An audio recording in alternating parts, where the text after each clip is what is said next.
The driver felt the wagon's tires rupture and decided to park the car with the hope of changing the tires.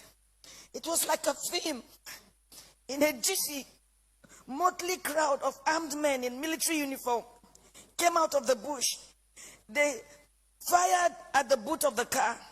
Ahead of us, 5 of them came out of the bush. Another 2 came from the rear. My daughter screamed, "Mommy, Daddy, what's going on?" There was no time to say a word. They marched us through into the bush, firing into the sky. They hit me on my chest, hit my daughter on her head. Blood oozed. At this time, it was better to kill me. I shouted at one of the armed men. His response was hell. He went straight for my private part, tore my dress with his gun. The others ripped my dresses. I was left with my undies. My husband and my daughter started crying. 2 of them dug their teeth into my breasts. While attending a secondary school in Adamawa, I had lived with some Fulani, so I understood a few Fulani words. I started pleading, at least for my daughter. To my shock, at gunpoint, they removed the dress of my little girl. One of them carried her on his head as a baby, on his head as my baby struggled, shouting, "Daddy, Mommy, what's going on? Help me!" I could not help myself. We marched for 9 hours. I was half naked. My daughter was totally naked. Her tears was like a stream of blood on her cheeks. Our phones had been seized. We ended up in an ungoverned region in the thick of the forest. We met a well-organized group. There were some kidnapped victims. I saw 2 women, 2 ladies and 3 men. There were some people with their legs chained to trees. They were as if half dead. We were separated. I was separated from my husband. My daughter was taken away. I only heard her screaming intermittently. I did not know what they were doing to her. These men, now about 2 dozen, had a full kitchen. They had a huge camp and a traditional medical team. How can they say they don't know where these people are? How can they say that? But the camps appeared isolated from each other. We heard noises afar, indicating it might be nuclear settlements of camps. Right in my presence, I saw them pack the remains of a woman. They took her and buried her a few meters away from us. She had tribal marks. I cannot describe the agony of 6 days in captivity in this little piece. I cannot talk about how they asked my husband to choose between myself being raped or his daughter being raped. My husband broke down in uncontrollable tears. One of them hit him saying, "Yoruba bastard, you dey cry, idiot." They now gave him an option that he should be raped by one homosexual among them. My husband, a devout Muslim. My husband is a devout Muslim. He told them that homosexual and rape of any kind was against Islam. They hit him with the butt of AK-47. What do you know about Islam? You can imagine, you are being asked to choose between being raped by a homosexual, your daughter just 9 years old, or your wife being raped. They gave the 4th option. If you fail to choose one, we would rape your daughter, rape you, the man, and rape me, the wife. I made myself the sacrificial lamb. My husband begged, saying they should name any price. One of them asked him to bend down.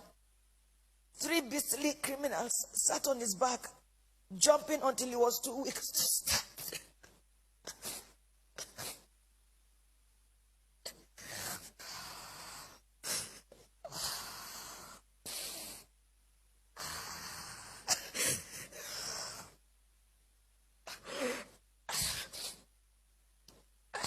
I was not allowed to put on any additional clothes. Imagine they rape you all night and they stop you from putting on any clothes for 24 hours. The rain fell once. I became a relic at a sexual museum for the armed men who in turn addressed me and asked questions about my financial standing. New Fulani men joined the camp.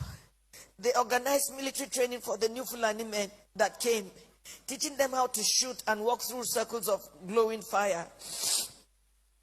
They were not released until after 6 days. We were not released until after 6 days. We had to walk the same zigzag journey back to the main road, our eyes blindfolded.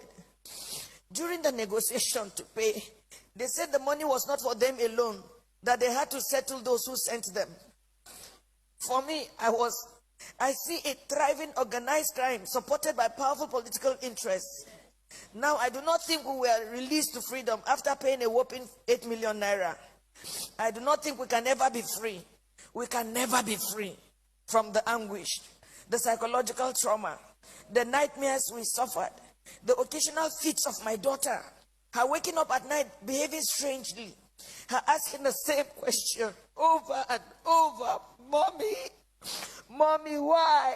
Why?" And I do not have an answer. In my life, I have never passed through a torture chamber like this. I do not think any society should let this happen. I do not know the fate of those we met and about 7 other people brought during the 6 days we were in captivity. What I saw was a nation that has collapsed, but pretends she lives. A people on life support. Crime is not restricted to Fulani people alone.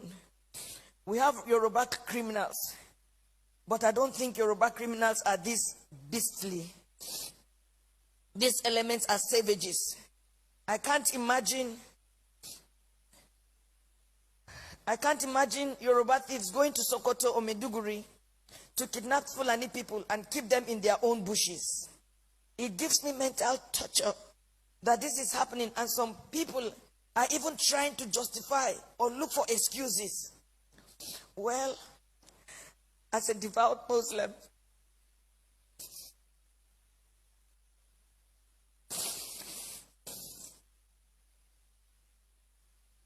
myself and my family have taken solace in Allah.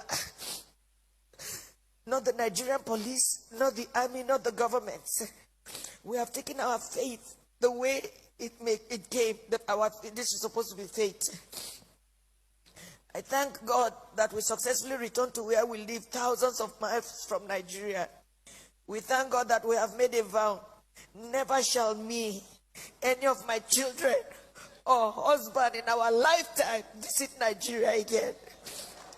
Our remains, anytime we die, will also not be buried in Nigeria. It was a suggestion my daughter made, which we all adopted. I pity the country. I pity her people who continuously walk like the living dead. I pity those who parade themselves as leaders because they know nothing about what is going on, and the abyss the country is sunk already. I pity Yoruba people.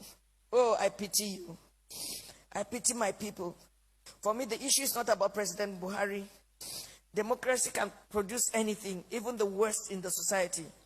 What I worry about is the conspiracy of silence by the people themselves. The ignorance, the treachery, and the illusion that one day things will get better through another election. Since I was born in Nigeria, each year had led from bad to worse and on and on. I do not have a solution to what is going on, but I think very soon hell will let loose upon the earth as long as there is no law and order and anarchy and the rule of brutes in the order of the day. Once again, there can never be anything more comforting than my husband, who saw what I went through, but was able to encourage me, and even encourage me to write this little piece after months of agony and sociological imbalance. Good night, Nigerians.